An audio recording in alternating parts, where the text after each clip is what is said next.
This is a standard PC, no markings. You can buy this at any store, any computer outlet. To get into the computer, you look at the back, make sure that all your connectors, when you lay the computer down, all the connectors are on the bottom. These are thumb screws. You unscrew them, put them off to the side, and you slide back and then lift up. Just takes the case off. Now, this is the inside of a computer. You have a power supply. And these connectors come off the power supply, supply power to everything on the system board and on the components. This is a processor fan, heat sink, which is over the microprocessor. There's several components that are on here that we'll talk about later. You have your hard drive, you have your CD-ROM, and this component down here is called your motherboard. We're going to take this apart. The blue cables that you see here are called SATA cables, S-A-T-A, SATA cables. There's a pin on the top of one of these. You squeeze and pull. See this pin here? What you do is you squeeze that pin down and you pull out, and it comes off of the hard drive. Then I'm going to take the power, which has the same type of connector, only just a little bit longer. We're going to do the same thing up top, squeeze and pull. Same thing with the power, squeeze and pull. The power is supplied through the power supply. The SATA cable is supplied through the system board. These cables here, these SATA cables, are connected to SATA ports that are on the system board. Again, you squeeze and you pull. Set these off to the side as well.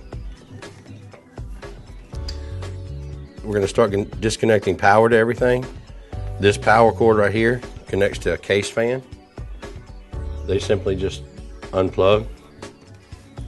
This power connector connects all the power to the system board. Squeeze and pull directly out. It's got this little clip that clips onto the side of the system board. Again, another case fan, unplug power, and you have a 4-prong power connector down here. Supplies more power to the board. It also has a little squeeze pin, and it pulls right out. Now your power supply is completely disconnected from your system board. Now we're going to remove the power supply. Okay, to remove the power supply, there are 4 screws on the back side. Get a Phillips screwdriver. Make sure you don't lose your screws.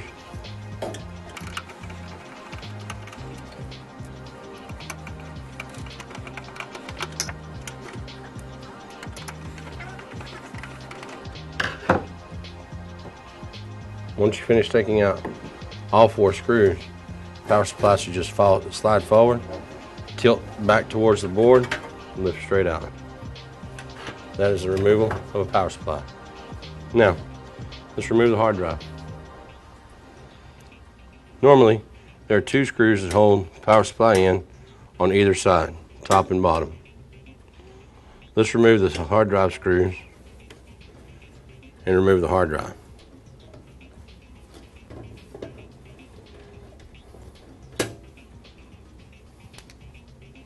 Slides forward, and your hard drive has been removed. If you have screws on the other side, on the opposite side, stand the computer back up, remove the screws on what we call the bottom side, remove your thumb screws, slide the tray, open up that portion of your computer. These 2 screws will release the CD-ROM drive.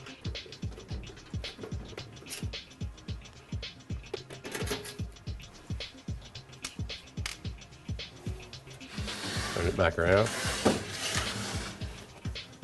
2 screws on this side. Once you've removed the screws from the CD-ROM, push from the back out forward, and your CD-ROM slides forward. Now, to remove the system board, you can first have to remove each one of the components that are tied to it. Cables, PCI connectors, or PCI Express, whatever external cards or what they call add-on cards, you'd have to remove those. This is considered memory.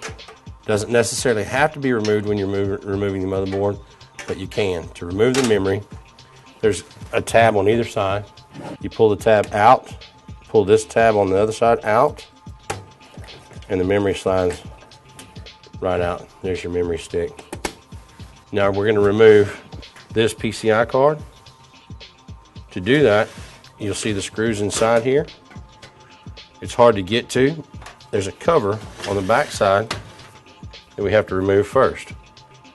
This is not normal on all computers. Some of the big box computers do not have these. Most custom cases will.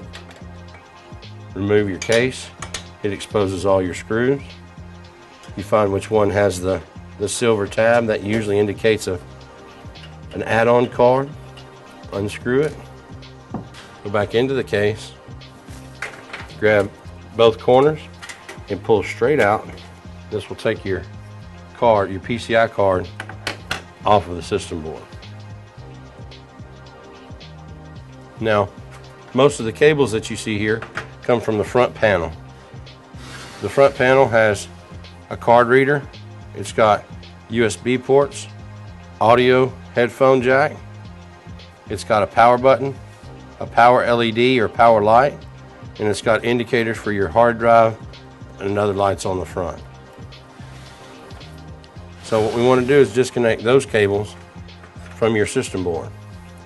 Real simply, don't pull too hard. Just grab firmly and ease them out. Just pull lightly and they'll all unplug, and notice how they fan apart. This is your USB cables. Do the same thing. Grab lightly and pull.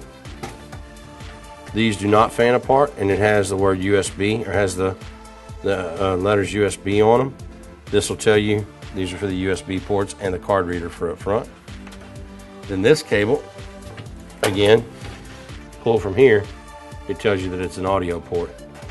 Came from here, and it'll tell you on the system board where it says audio. Now let's remove the motherboard. To remove the system board, there are screws that hold it on. These screws are indicated by little circles throughout the system board, and that holds it in place so it can't move. And once we remove those screws, the system board should slide towards the front of the case and pull straight out. I'm using a lightly magnetic tipped screwdriver to kind of help. Some people don't necessarily think it should be used, and if that's the case, if you don't feel comfortable with that, then don't use them. I'm sure whenever you're putting these screws back in, that you don't over tighten them. They just need to be tightened up enough to where it holds steady. The motherboard should lift straight up. Now that you have your system board out, you can replace your processor. This is the easiest way to do it. I like to put the processor and the heatsink on before I set my motherboard back in my box or replace it. The reason being is it allows me, one, to handle the device a little easier, and two, I'm not confined in space. So what I want to do is on every heatsink you're going to find a fan. That fan usually has a power cord, and it's usually plugged in to a power connector, and it'll tell you on the system boards where a CPU fan should be plugged into. This is on an anti-static bag so that you don't any static electricity to the system board. Unplug your power. Again, you don't have to yank on them, just slightly pull them out. There's a screw inside of each one of these that you can remove the fan. Some people remove the fan, or you can just remove it by this. Take that lever and you lift it up. Get you a flathead screwdriver. Push down and it releases it on this side. Once it releases from this side, you can release it from that side, and your whole processor should lift right off of there. Now, this processor is mounted, it's not mounted, but it's stuck to the heat sink because of the heat sink paste. Take your screwdriver and lightly turn it, and that should break it loose, and that is your processor. This is the arm that it comes off of, locks it into place. On each processor, you have a row of pins. They have a pattern inside. You'll notice that there's 4 holes missing. There's also 4 holes on the system board itself on the processor socket. When you match up your triangles, you set it back down into place. That pattern will match up. You don't want to force it. It should drop right into place if you match up your triangles. You lock it back down, and you're finished. So let's talk about the components on the system board. This is your power, main power from your power supply. This is a IDE connector for the older IDE hard drives or CD-ROMs. This is a floppy drive connector, just in case you have a floppy drive, which they don't really make hardly anymore. These are SATA connectors. SATA stands for Serial ATA. If you notice inside, they're very distinctive. Your SATA 0 is your highest port. It's your main port where your hard drive would plug to. And then you have your SATA 1, 2, 3 on the other side for any others. You have PCI slots. You have a video port. The only thing that fits in this port would be a video card, PCI Express video card. You also have a PCI Express 2, which is another video card. These pinouts up here is where you would plug your front panel for your power switch and your front speaker, or the LED lights. This is your USB ports. You'll notice what it says up here. These are both your USB connectors for the front. This is a communications port in case you have a communications card in the front. You also have on the back, you have audio ports, which is your speaker, microphone, your headphone jacks. You have an Ethernet connector for your network. You have 2 USB ports here, 4 more on this side. You have a DVI port. You have a VGA port. Both of these are video. You have, if you notice, this one's green and purple. This is a PS2 port. You can plug either a mouse or a keyboard. And then you have 2 more USB ports on the front side. Your memory sockets, you have 2 DDR memory sockets right here. This processor is an AMD processor. You can tell because it says AM3 or AM2 Plus. This is your processor socket. These are the mounts for your heatsink. This is your Gigabyte motherboard. This is a chipset heatsink. It keeps your chipset cold or cool. Then you have a variety of capacitors and resistors and different little chips on the board that'll help you. This is called a CMOS battery. You have your audio port. That's the basic components of a system board. And all system boards are different. Some of them won't have a floppy port. Some of them will not have an IDE port anymore. Everything's going to SATA drives.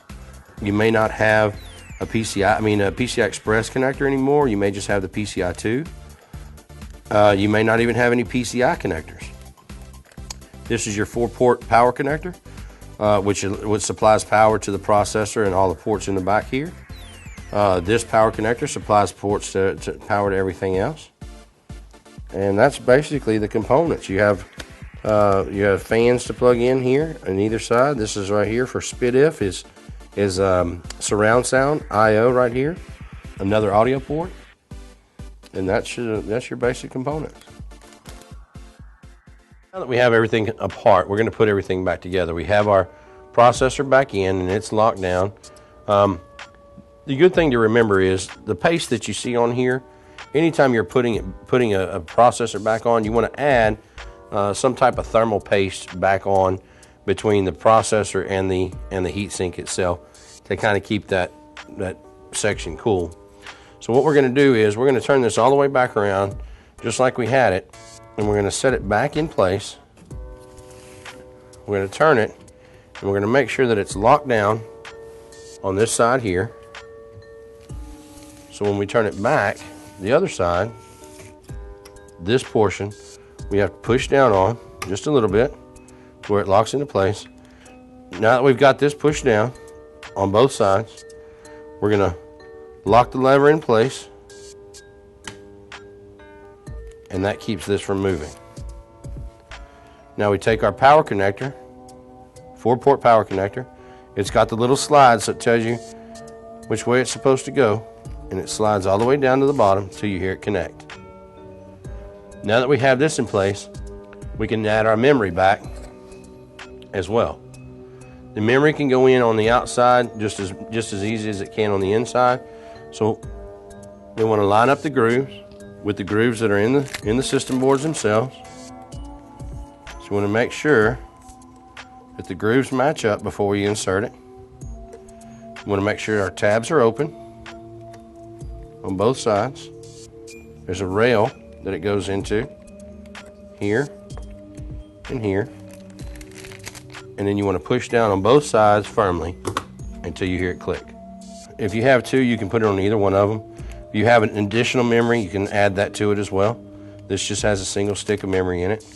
And we'll get into that further in another video, what type of memory and what type of slot. So now we're ready to put this back into the system board and right back into the computer. So we take our case like we had before. It's empty, and we want to add the system board back in. So we're going to lay it back down. We're going to put the motherboard back in. Notice on the back how you have your holes aligned where each one of the components go, and it tells you where the keyboard or mouse, and it tells you all the other things, and we want to align the back of these with the ports that are on the back of this.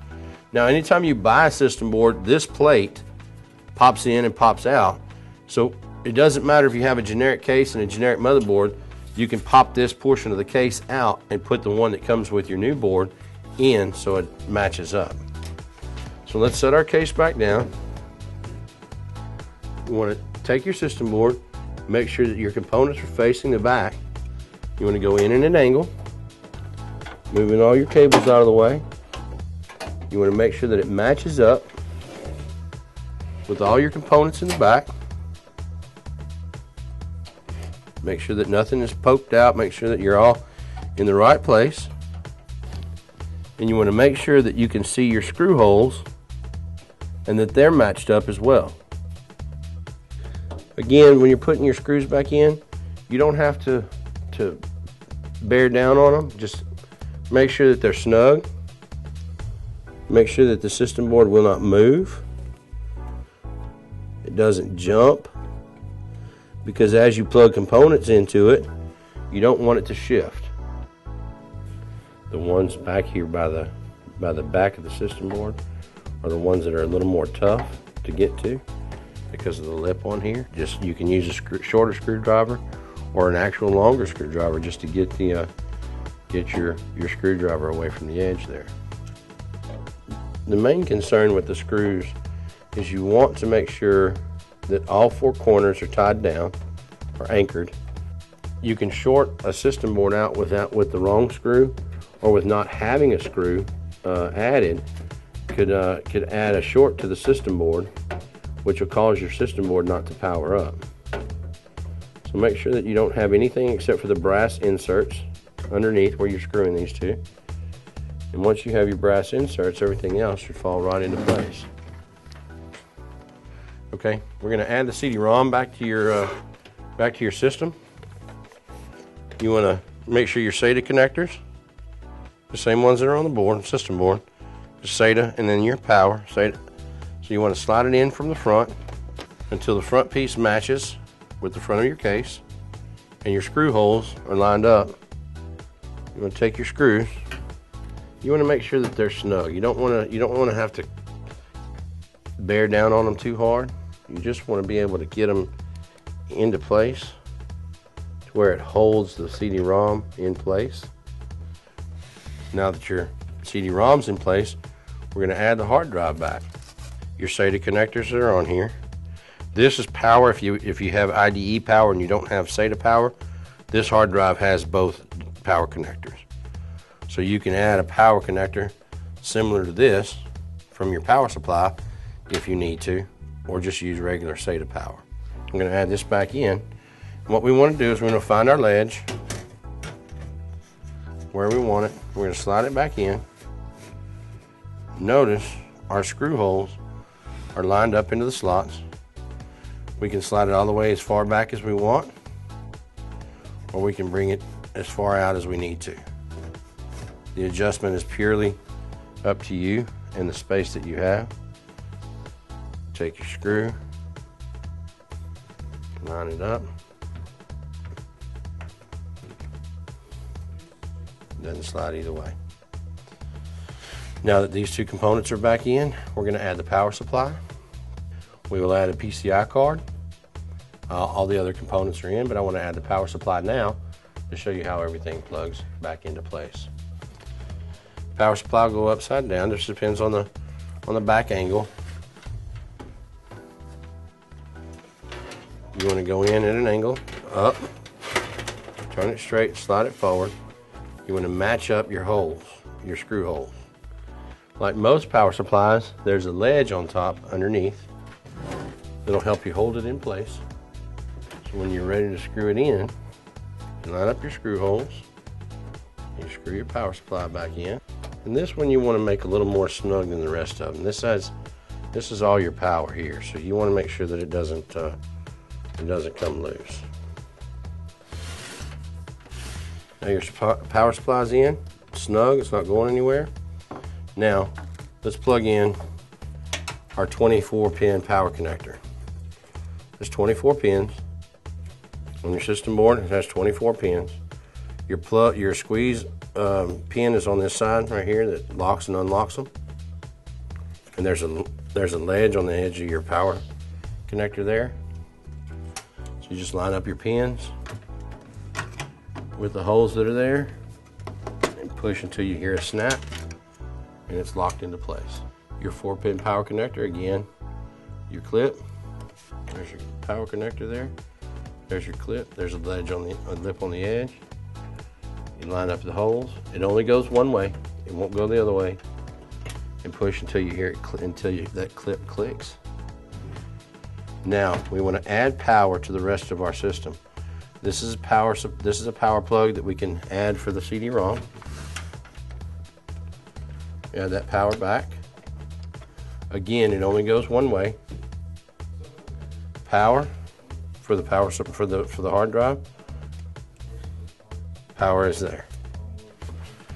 Now, your SATA plugs.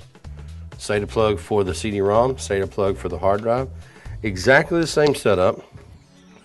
The difference is this one's kind of a 90-degree angle, which allows it to be put in this way. The system board, the hard drive doesn't need it because you got more room over here. They do this in tight spots where you can get to them a little easier. So our hard drive 0, SATA 2 0, is going to plug to the system board. Notice the L shape on this one as well. There's a connector for it. We're going to push until we hear it click. Take this side again with the L shape, sideways L, and we're going to plug it to the hard drive. Push until you hear it click, just like that. And then we're going to do the same thing for the CD-ROM. Does it matter what port the CD-ROM goes to? There's SATA 0, then SATA 1, SATA 2, and SATA 3. Does not matter. You choose SATA 1, the next drive in line. You feed your cable up, and you plug it against your CD-ROM. You want to try to keep your cables as neatly as possible. That way they're not running into your fans and you're not cumbersome. And then you have your other cables that plug into your system board as well. So let's start off with the audio cable. And if you remember, the audio plug was back here. Notice the pins on this. have a certain pin out. There's 5 pins, then there's 3, and number 4 is missing, and we have 5 again on the other one as well. The same pin out is on this. We have 5 pins, we have 3, 1 missing, and then 5. So we want to make sure we line those up correctly and push all the way down. Now, we want to do the USB and the card reader. Notice the pin outs are a little different on this one. You have 5, then you have 4, and then the last one's missing on that side. So you find your pin out the way you want it on here. Slide it into place. Do the same on this one. Slide it into place. This is a power connector for a fan. On all power supplies, your power connector, main power is going to go red, then black, then yellow. Anytime you plug in to another power connector, you want to match up the colors, and they snap right into place. This one doesn't have red and black, so we want to make sure that the red is going to this power here, so we want to go ahead and slide it in place as well. This is a power LED, positive and negative. This is our hard drive LED, and this is our reset switch. So those plug to this port right here. You're going to have to find where the color code's on this, but if you'll notice, it tells you where each one of them plug into. So if it's closest to this, it's on this side. If it's farthest away, it's on the opposite side. Now that we've got our cables plugged in, connectors for the front panel, let's install the PCI card. With a PCI card, you make sure it's lined up in your empty slot, and then you push down here, and it snaps into place. And your screw, you got to add your screw back to it. Put your case back on. Last thing we're gonna do is put our panel back on. Make sure that the grooves line up with where they go. Slides right back on. Put your thumb screws back in, and you are back to normal.